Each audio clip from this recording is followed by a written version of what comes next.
بسم اللہ الرحمن الرحیم۔ شیطان الرجیم ابلیس کون تھا؟ سورۃ الکہف میں ارشاد باری تعالیٰ ہے وَإِذْ قُلْنَا لِلْمَلَائِكَةِ اسْجُدُوا لِآدَمَ فَسَجَدُوا إِلَّا إِبْلِيسَ كَانَ مِنَ الْجِنِّ فَفَسَقَ عَنْ أَمْرِ رَبِّهِ أَفَتَتَّخِذُونَهُ وَذُرِّيَّتَهُ أَوْلِيَاءَ مِن دُونِي۔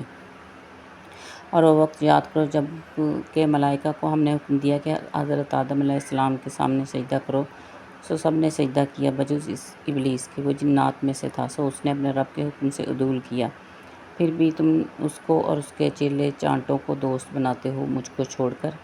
یعنی ابلیس دانستہ عناد و تکبر کر کے اللہ کی اطاعت اور تعمیل حکم سے نکل گیا، اور اس کا یہ طرز عمل اس لیے تھا کہ اس کی طبیعت اور ناپاک فطرت نے اسے دھوکہ دیا، کیونکہ وہ آگ سے پیدا ہوا تھا، جیسا کہ صحیح مسلم میں حضرت عائشہ رضی اللہ عنہ سے روایت ہے کہ حضرت صلی اللہ علیہ وآلہ وسلم نے ارشاد فرمایا فرشتے عرش کے نور سے پیدا کیے گئے ہیں اور جنات کو خالص آگ سے پیدا کیا گیا، اور حضرت آدم علیہ السلام جس مٹی سے پیدا کیے گئے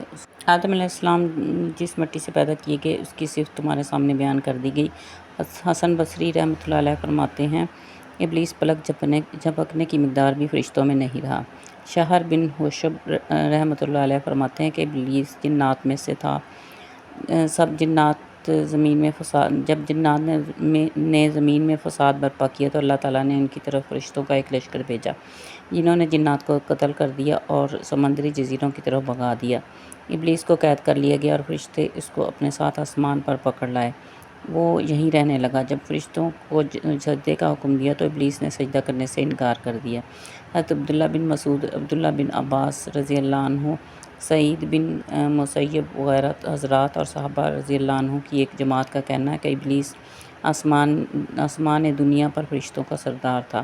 حضرت عبداللہ بن عباس رضی اللہ عنہ فرماتے ہیں کہ ابلیس کا نام عزازیل تھا۔ آپ سے ایک دوسری روایت یہ بھی ہے کہ اس کا نام حارث تھا۔ حضرت نقاش رحمۃ اللہ علیہ فرماتے ہیں ابلیس کی کنیت ابو کردوس تھی۔